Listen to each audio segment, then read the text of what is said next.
So I think this was in the stack that was from 1989, but look how beautiful it is. Like, this just screams tote bag to me.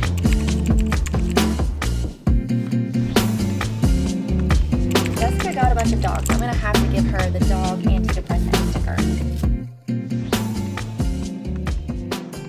Hi crafty babes, today I am momming and business girlying at the same time. So today I need to pack several orders, and then we are going to play around with some vintage fabrics that were given to me and make some market totes for, I have a farmer's market this weekend, and I thought it's the opening day. It might kind of set the vibe for the whole season for some people to like pick out some market totes for when they're shopping.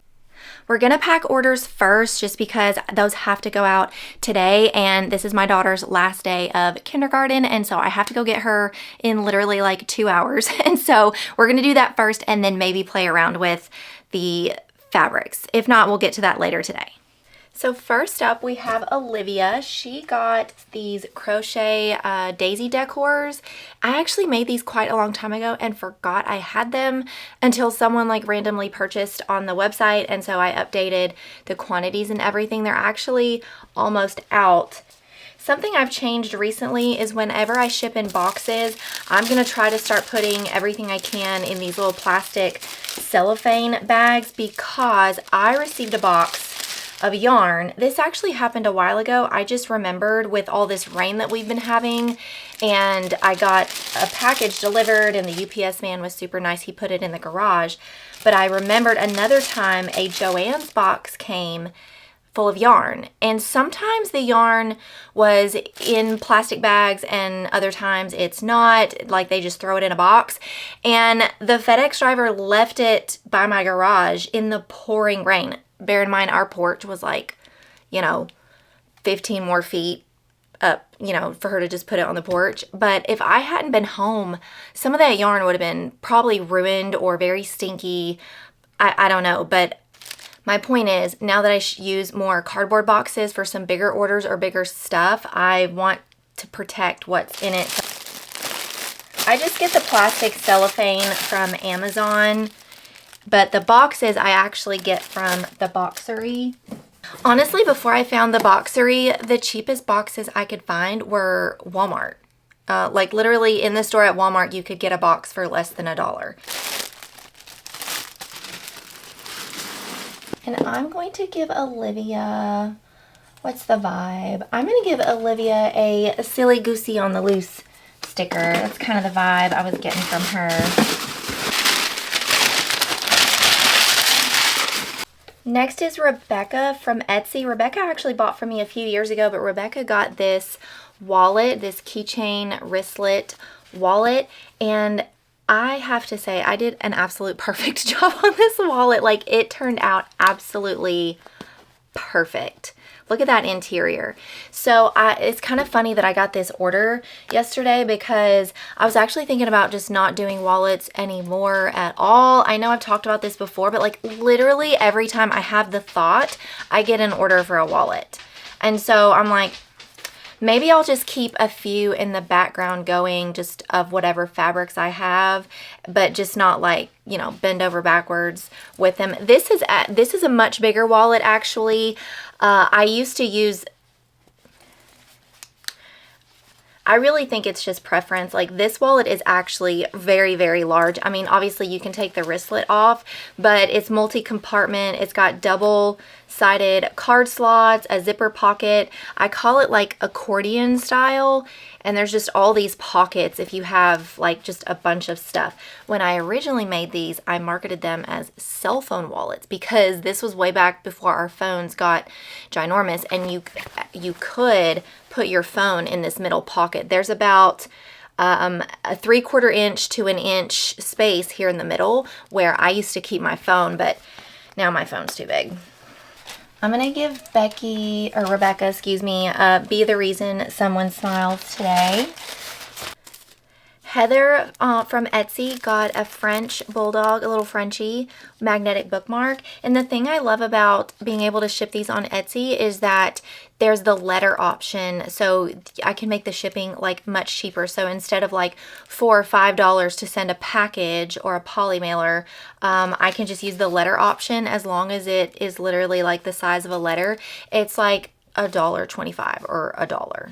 I'm going to give Heather a bad days are part of a good life. I usually do smaller stickers on the bookmarks just because it's such a small order. I am so obsessed with my wolf mail stickers. Like, these will never get old. I will never not do these. They're so stinking cute. I make these myself on Canva and then I cut them out on my Cricut. So Jessica got several, ooh, I'm dropping my poly mailers, magnetic bookmarks. So she got 2 labs. She got the sitting lab. This one looks just like my Baney. And the new full face black lab. And then she got 2 corgis. She got the cartoonish smiling one. And then the Pembroke Welsh corgi. And since she got corgis, I'm going to give her the wolf mail that has like little corgis on it.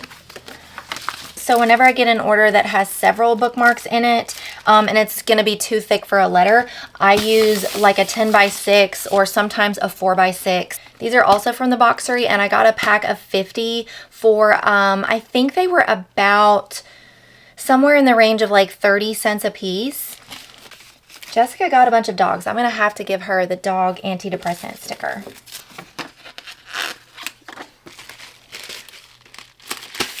All right, that one's done. Next up is Amanda. Amanda got a huge order. Okay, so let's go through all the things that Amanda got. Amanda, if you're watching, girl, thank you so much. So she got a bookmark set, laminated bookmark set. I was actually out of these because at my last market, I must have sold them all. So I had to make these fresh this morning. And I'm going to put these in a little cellophane bag because this is all going to be going in a box. Then Amanda got the mini quilted wallet pouch. Mini wallet, small purse pouch, whatever you want to call it. This is the mint green snail. Next, Amanda got the full travel set of the green mushroom. So this has been one of the most popular fabrics. I got this at Hobby Lobby for those that sew and are asking. So the full travel set comes with several pieces. So it comes with the jumbo quilty bow bag, and it opens. The thing I love about these is they open like really wide. They're super flexible. Like they have shape, but they're also super flexible. And then the next size down is the flat bow pouch, and I did black zipper on these. Most of the other ones have either pink or white. It has the bow keychain wallet, the little purse pouch or mini wallet that it's basically the same thing. It just doesn't have the keychain attachment to it. And the earbuds or AirPods case. These fit both a pro and a regular. And if you don't have AirPods, like if you have some other brand, I do have the dimensions of these listed on the website, so you could just like double check how big your little case is. Oh, and just the standard keychain. So I bet she's gonna do this right here. She's just gonna put it like, so that way it's like a wristlet. So Amanda, thank you so much. When I saw that order come through, I was like, oh my gosh, someone got the full set. That's so exciting. So we're definitely going to put all of this in plastic just to protect it. And as much as I don't want to smush this down, I'm going to have to. Might have to do more than one.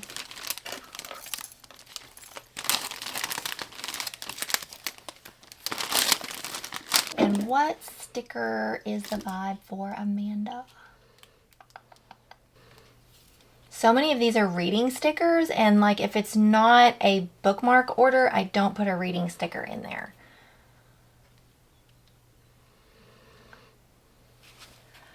I'm gonna give Amanda, I don't know if this is your vibe or not, but it's what you're getting. I'm gonna give her Stop No Energy Vampires Allowed. Oh wait, she did have bookmarks. Okay, I'm gonna give her another one. Well, she did get a slow burn bookmark, so I'm going to give her a little edgy one. I'm going to give her, I like my book spicy and my coffee icy. I really don't know how to make packing stuff in a box look cute. It's more important to me that like it gets there safely and not wet. Amanda, I hope you love it. And then this monstrosity. This is, if you watched my packing supply video, this is literally those rolls of paper that come whenever you get Amazon boxes or stuff, and I just flatten it out and then roll it up. And it's free shipping supplies.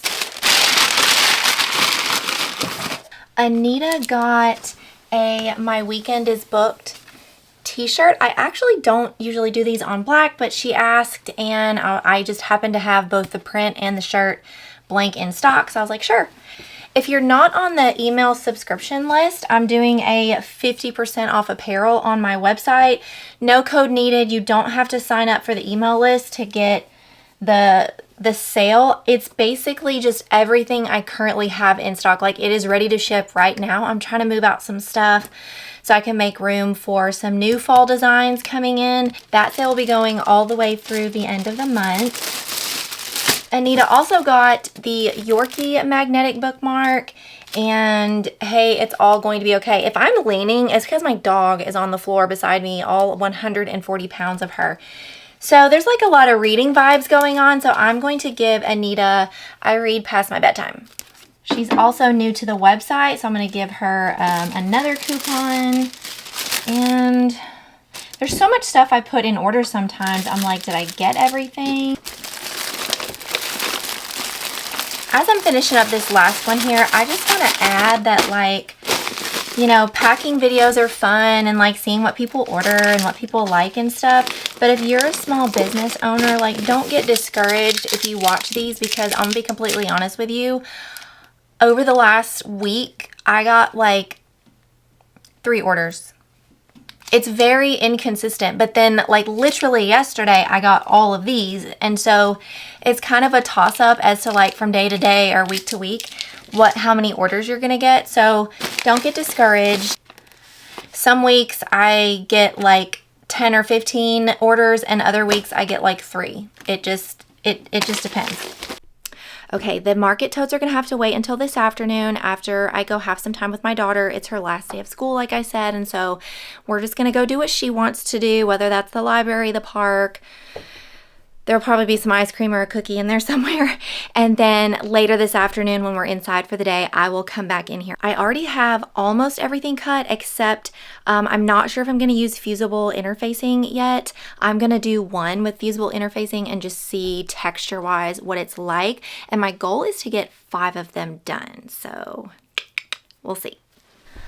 All right, my daughter's eating her lunch, so I'm going to get a little bit done in here before it's time for us to go outside and visit the chickies. So the fabric that we're going to work with at first is this. It's not a flannel, but it has the super soft texture of flannel, but it's very thin. And so I think this was in the stack that was from 1989 is what the tag said on it. But look how beautiful it is. Like, this just screams tote bag to me. The trick was finding fabrics for linings. And so I was debating whether to pull from my own stash, but like literally nothing I have goes with any of this fabric. So I think I cut 5 or 6 different fabric patterns that I want to try to get done by this Saturday. And so I just went with some solids. One of the bags had all kinds of solids. Some of it was just standard cotton like this. Actually, I think this is a poly cotton blend now that I'm feeling it better. But other pieces were like, I don't even know the name for it, but I don't know if it was like twill or like what, it's almost like the material that my grandma's like skirts and pants were made of that she used to wear to church when I was little, like thick cotton, but like not super soft either. Like here's one that I cut to go with like a rose red pattern. And I know you can't tell on the camera, but it is thick. It is so thick. If you think of the actual name for this, please drop it in the comments because it's driving me crazy that I can't think of the name for this type of fabric. Okay, so this is what we're working with. Here are the 2 exterior panels. We have the bottom panel. This is going to be the pocket that will just be folded over, a cup of coffee that is way too close for comfort, and the bag straps. I know that buying bag straps would be so much easier and faster, but I didn't know how these were going to sell or if they were going to sell at all. And I mean, look at it. I think it's going to be worth making the bag straps myself. So this is the closest I could find. This was actually the best match for the interior lining that I could find to match the exterior from all of the vintage solids that were in the bag that I got.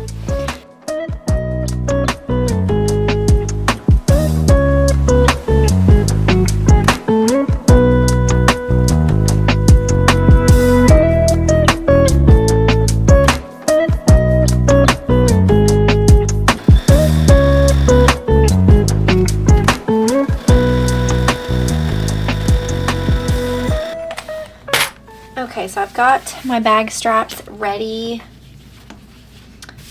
If the texture of this fabric was the same as the lining, I would probably have made the lining fabric the straps just to give it more of an accent, but it's fine. We're gonna find the center and I'm gonna put that right there just to mark the center. And I'm gonna put my pocket. I didn't put any interfacing in this. I just figured the texture of it, with it just being a pocket, it was fine without any interfacing. And then I'm going to put my bag straps on. Make sure I have the right side. Oh wait, I almost did that wrong. I was like, that's not making sense. I'm attaching the same strap here. I don't wanna call you later. You're tearing my heart up like it's paper, and somehow you turn to a stranger. We used to work, now I'm trying to make sure that we're both on the same page. I don't want it to complicate. I know you're riding away.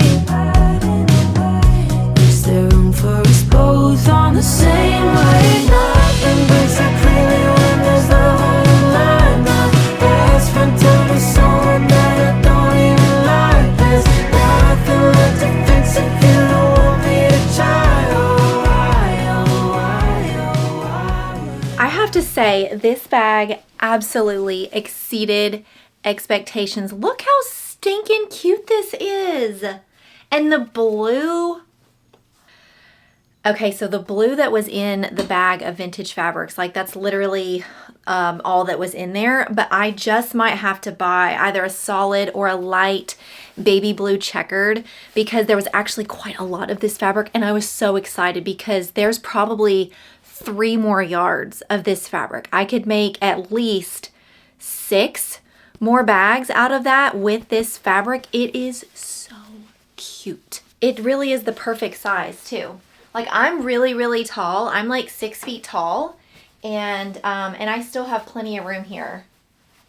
Oh, and the pocket, the cell phone pocket, perfect. Again, I did use fusible fleece with this and I think it was actually pretty perfect. I thought about putting nothing in there because I've seen some really floppy bags like at markets and stuff that people have. And I will literally be looking at their bags and be like, it doesn't look like there's any interfacing, stabilizer in there or anything. And people seem to really like that. But I mean, honestly, this one's pretty floppy, but it also has body to it as well. So I think I'm gonna stick with fusible fleece. I also have like half a bolt of fusible fleece from my book sleeve fail last summer that needs to be used up. So yeah. So later this afternoon or evening, I'm going to be working with this vintage. It's like a mustard yellow floral, ditzy floral. I wasn't sure about this one. This is like just a red stripe, but just because I don't like something doesn't mean that other people won't like it. This one is so gorgeous. Look at this navy ditzy floral. I don't think I have an interior to go with this yet. Like some of them, I was like, literally none of these vintage solids go with this. And so, might not be working on this one today. We'll see. And then I did cut a solid dark maroon red to go with this navy and red floral. I'm not sure about this one. What do y'all think? It's really loud. It's really loud, but it is very pretty as well with the purple and the pinks and the black background. You don't see black background on florals very much.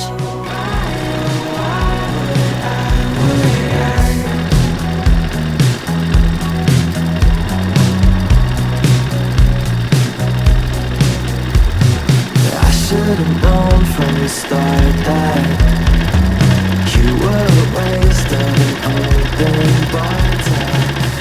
Can someone please explain to me why are we still putting this in bolts of interfacing? It's not even safety information. It's a waste of paper. I do have a legitimate question though. So in some of the remnants, I guess you could call them, of the vintage fabric was some very gorgeous already quilted pieces. Like this one is huge, but there are some smaller ones, but they're already quilted with, this is obviously the back, and then this is probably the primary fabric. And I thought this would also make a gorgeous tote bag or some kind of bag, but it's already quilted as far as like putting in a zipper or something like that, or turning it right side out so as to hide the raw edges. So if you sew and you have any ideas, my brain is just not wanting to work, like how I could maybe do something with this. I was thinking maybe like binding, maybe. I don't want to make like a table runner or anything out of it. I would really love to do some kind of bag pouch situation. So let me know in the comments, or if you can shoot me a link, that a video that you like that does something like this, let me know, because I'm not throwing them away. I will hoard them for years until I figure it out. This was another remnant of a pre-quilted, and it is actually like a table runner style, but it's like a really pretty red ditzy floral. And I thought width-wise, I might could make a pouch out of it if I could figure out how to do it. So I've got the strips made for the handles on 2 of them. These fabrics are not the same though. So this one that's really pretty is almost like a canvasy feel, but I wouldn't say that it's as thick as canvas that you would go buy at the store. It's, oh, what's that called? Duck cloth, duck canvas is kind of what this feels like, but it's also not super thick. And then this one that I'm working on is what I would say is just like a traditional cotton. It doesn't feel like a cotton poly blend. If it is, it's just like a very small amount. Now this one is definitely a cotton poly blend. It is not ultra soft like this one. My daughter's about to go to bed. I was doing some ironing out there with her while she was playing at her desk, working at her desk while I'm working. And then I was working on the cover for this video. And I wrote on the cover, vintage fabric tote bags. And then I was like, what's something else catchy I can put on there? So I was looking through some of the receipts of the fabric that I got, like 1989. Another said 91, another said 90. I'm gonna leave it because it fits. It is what the video is about, but I feel like I've done myself a disservice this entire video calling these vintage fabrics, because I was alive in 1989. So there's that.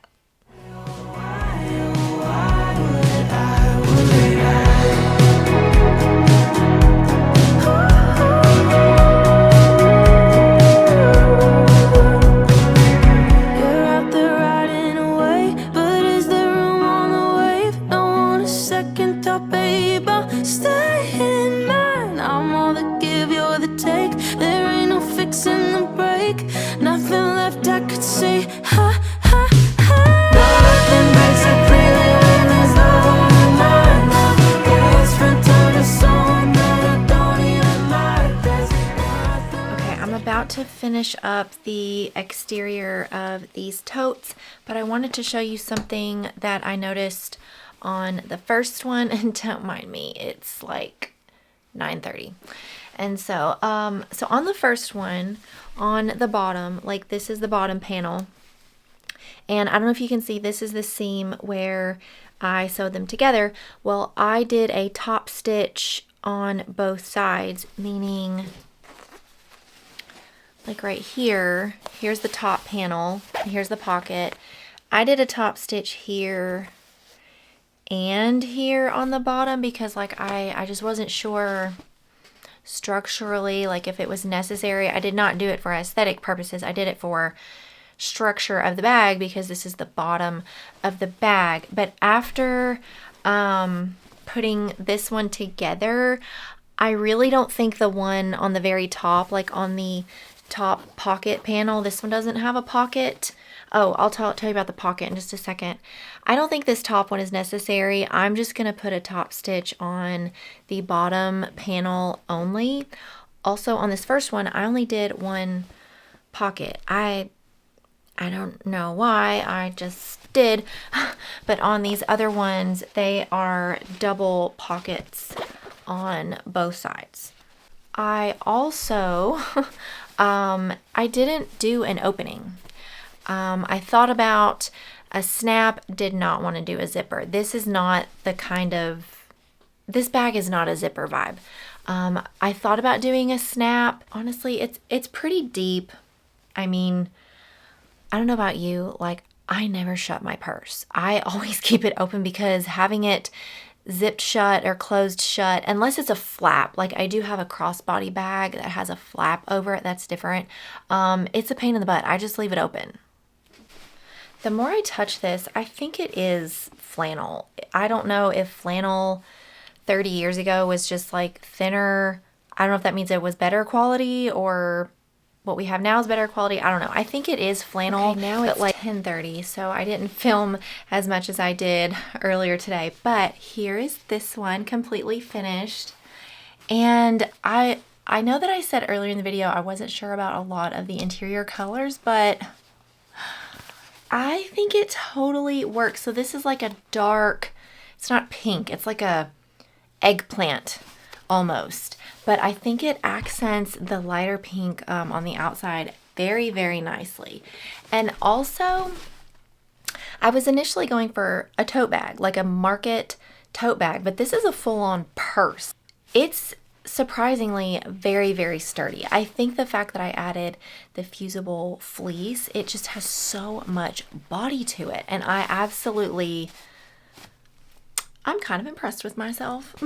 This is the second one I've ever made, and it's like perfect. Let me see if they lined up. Yeah, the bottoms lined up really, really nicely. That's sometimes kind of tricky. And then this one is really gorgeous. The inside is a deep, kind of a royal red to match the red roses on the outside. And I wasn't sure about this interior fabric, not because of the color, but this is that, I'm just going to call it the polyester pants fabric because that's what it reminds me of. I finally thought of what they're called. They're polyester pants back in the day where you would be like sweating in church. I think it works. It is not my first choice. I am not going to use this on any of the other bags. I might have to break down and go buy some solids at the quilt shop to go with these. I wanted them to be like full vintage, but maybe just the exterior. One more thing I was going to share before I say goodnight is the thread I used is Sulky. It's a 30 weight, which is what I always use for like wallets, any kind of like something that's gonna get a lot of wear and tear on it. And I always use 30 weight for top stitching because I just think it looks really nice. This is a blendable. You don't have to use this. I just always keep neutrals like white, black, gray. And so I was very, very limited on colors because I thought white would be too As a side note, if you like some of the products that you see me make in my videos and then you go to the website and they're not there, just make sure you follow me on Instagram, because sometimes I'm making stuff but I just don't have the product photos made yet, and I'm getting to it eventually. I'm a one-woman show over here, and so if you just follow me on Instagram, I'm pretty sort of consistent about sharing new products to the website. Friends, I hope you enjoyed this work with me, sew with me vlog. If you will, just give this video a like and subscribe so other crafty babes like you can find this, and I will see you on Tuesday for my new sewing patchwork tote bag pattern. Bye, friends.